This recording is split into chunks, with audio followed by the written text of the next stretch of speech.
رہے ہیں تو سچ بھی ہے، لیکن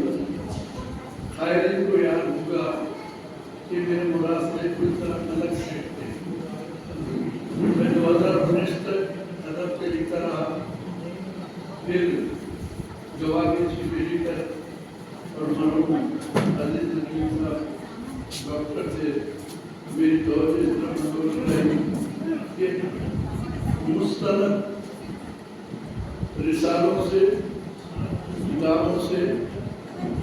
اسلامی حیثیت کے جو بھی چیزیں ہیں، تو میری کوشش یہ ہے کہ ہمارے سلاطین نے جو کام کیے ہیں اس کی طرف کوئی کمزوری ہے، تو میں جہاں تک ہو سکا اسلامی اقدار کی خاطر محنت کرتے ہوئے مجھے کچھ نہیں آتا، جو چیز اس میں ہے وہ ڈھونڈ ڈھونڈ کے آپ کے سامنے پیش کر رہا ہوں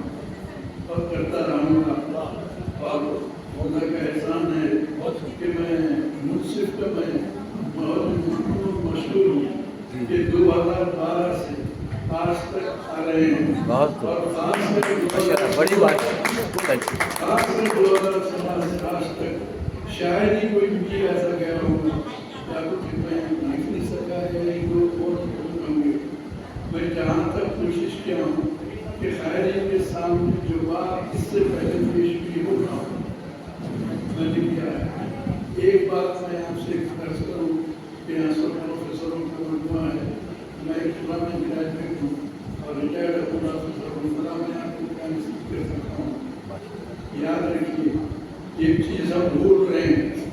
کہ پرانا گانا گاتے ہیں، ہمیں شیر و شکر ہے، ہم مل جل کے رہنا چاہیے، ہمارے گنگا جماعت تہذیب ہے، شیر بھی آپ کا ڈپلیکیٹ ہو گئی ہے، شکر بھی ابھی ہو رہا ہے، گنگا پورا ایڈیول ہو گیا ہے، اب وہ بات ختم ہو گئی۔ جب تک قوم کے سامنے اگر ہم یہ ثابت نہ کریں کہ مسلمان ہی ہے جو ایک راجا کو مہاراجا بنائے، ایک پتھر کو ہیرا بنائے، وہ چیز ہم لے کے آئیں۔ آپ کو ایک چیز جان کے تعجب ہوگی کہ شیواجی مہاراج نے اردو کے دیتا تھا 1536 میں اطالوی سفیر سے اردو میں بات کی۔ بڑی بات یہ چیز میں اپنے مراسلے میں لا سکتا ہوں، یہ چیز میرے مراسلے میں لا سکتا ہوں، خیرین دیکھ سکتے ہیں۔ اور دوسری بڑی بات یہ ہے کریم نگر میں شیو سنا تو میں نے بتایا کہ ہم ہیں جو تمہارے راجا کو مہاراجا بنے، ورنہ تم کو کون پہچانتا؟ تو ذرا سیریس ہو گئے، تو میں یہ بولا کہ گھوڑے پہ جو تلوار لیتے ہیں اس کا آرٹسٹ مسلمان ہے، اس کا آرٹسٹ مسلمان ہے۔ اگر بولا آپ تو تمہارے سامنے فوٹو نہیں لکھی نہ تمہارا ایسے کئی یہ جواہرات ہیں تاریخ کے شعبے میں میرے ساتھی مراسلے نگاروں سے میں یہ کروں گا کبھی اس دانے بھی توجہ دیجیے، یہ بہت اہم چیز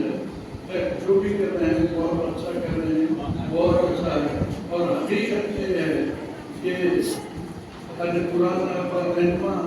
چھوڑ دیا ہے، اعتماد بھول گیا ہے، اب دو افراد ہیں جو حیدرآباد کے، ایک سیاست ہے، دوسرا منصف ہے۔ سیاست کا کالم اپنی جگہ، لیکن منصف جو خدمت کر رہا ہے لیڈر کے کالم کی، شاید ہی ہندوستان میں کوئی اور بات نہیں۔ میری دعا ہے اللہ